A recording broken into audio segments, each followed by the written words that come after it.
Hello students, today we will solve our exercise of our first lesson, our Earth and the Solar System. The first question is, what's the solution? One of the asteroids has fallen out of its place in the asteroids belt and is hurtling towards the sun. Our Earth is in its way and there is all likelihood of a collision. What can be done to prevent this collision? ह्याच्यामध्ये विचारले की जर अशी परिस्थिती आपल्या समोर आली तर तुम्ही काय कराल? की ॲस्टेरॉइड जो आहे तो खाली पडलेला आहे आणि पडताना तो त्याच्या बेल्टच्या बाजूला गेलाय आणि तो सूर्याला जाऊन धडकलाय. आता या मार्गामध्ये पृथ्वी असल्यामुळे तिथे पृथ्वीला धोका आहे. मग अशा वेळेला या परिस्थितीत काय करायला पाहिजे? So answer, the first act to save the earth can be attacking the asteroids with the help of missile. A missile can break an asteroid into smaller pieces. याच्यामध्ये एकच उपाय आपण करू शकतो की मिसाईलच्या मदतीने आपल्याला सर्वात पहिला उपाय काय असेल तर आपल्याला आपली पृथ्वी वाचवावी लागेल आणि ती वाचवण्यासाठी आपण मिसाईलचा वापर करायचा आहे की जेणेकरून त्या मिसाईलमुळे हे जे ॲस्टेरॉइड पृथ्वीला येऊन अर्थला येऊन धडकणार आहे किंवा अर्थला हानी पोहोचवणार आहे ते न पोहोचवता त्यापूर्वीच ही मिसाईल त्याला ब्रेक करून त्याच्या बारीक बारीक तुकड्यांमध्ये त्याचं रूपांतर करू शकेल. अशा प्रकारचे उपाययोजना आपल्याला करता येईल. त्यानंतरचा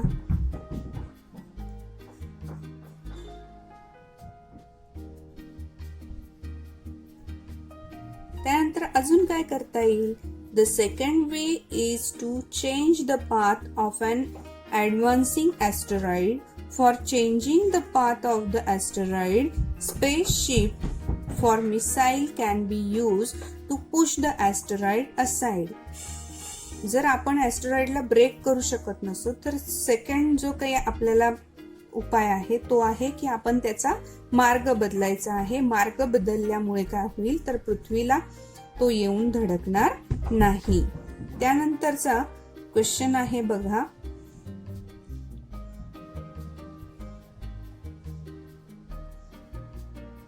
what will happen? Use your brain power. What will happen to our solar system if the sun were to suddenly disappear? याचा अर्थ काय की काय होईल जर आपल्या सोलार सिस्टीम मध्ये सूर्य नाहीसा झाला, दिसेनासा झाला तर काय होऊ शकतं? Answer, there will not be any heat and the entire earth will be cold. तिथे उष्णताच राहणार नाही पृथ्वीला. त्याच्यामुळे काय होईल की पूर्ण पृथ्वी ही गारठून जाईल. There would be darkness everywhere. काय होईल? सगळीकडे अंधार पसरेल. All the plants will be die as they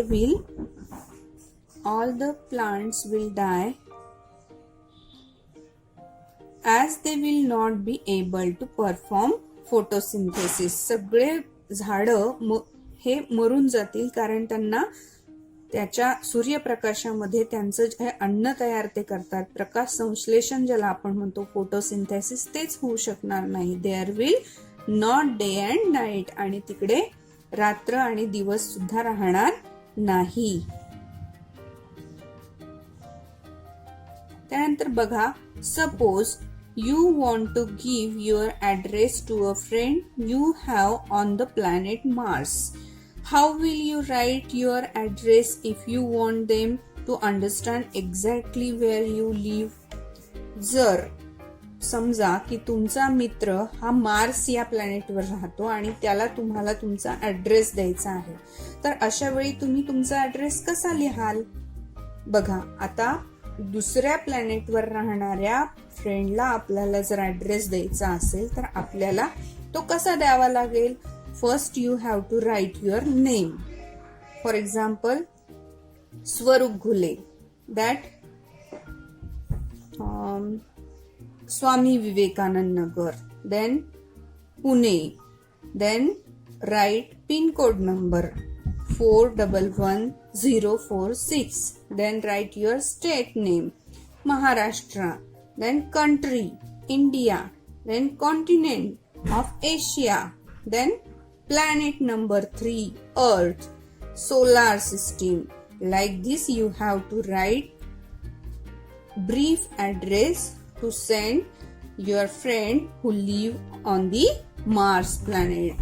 Okay, then त्यानंतरचा प्रश्न आहे question number 4. Who am I?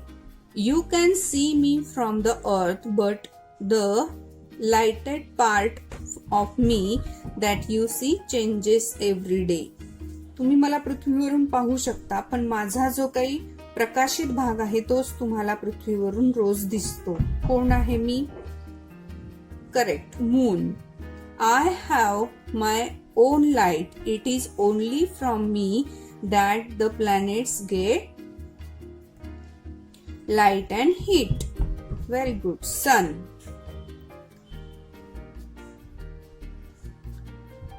Number C. I turn around myself, around a planet and also around a star. The satellite. I turn around myself and revolve around the sun. Then planet. No other planet has a living world like mine. Very good. Earth. Then question number 5. Question number 5 is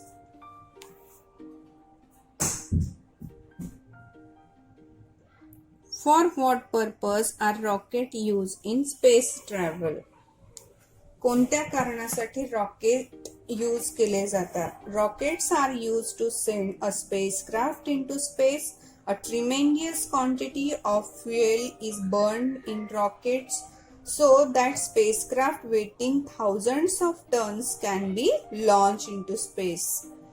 rocket हे स्पेसमध्ये spacecraft अवकाशामध्ये spacecraft पाठवण्यासाठी वापरले जाते, कारण त्या स्पेसक्राफ्टचं जे वजन आहे ते हजारो पटीने जास्त असतं आणि ते तिथे लॉन्च करण्यासाठी रॉकेटचा यूज केला जातो. What information do man-made satellites provide? कृत्रिम उपग्रह ज्याला आपण म्हणतो मॅनमेड सॅटेलाइट हे कोणत्या प्रकारची माहिती आपल्याला देतात? Man-made satellite provide useful information for agriculture, environment, weather forecasting, making maps and searching for water and mineral wealth on the earth.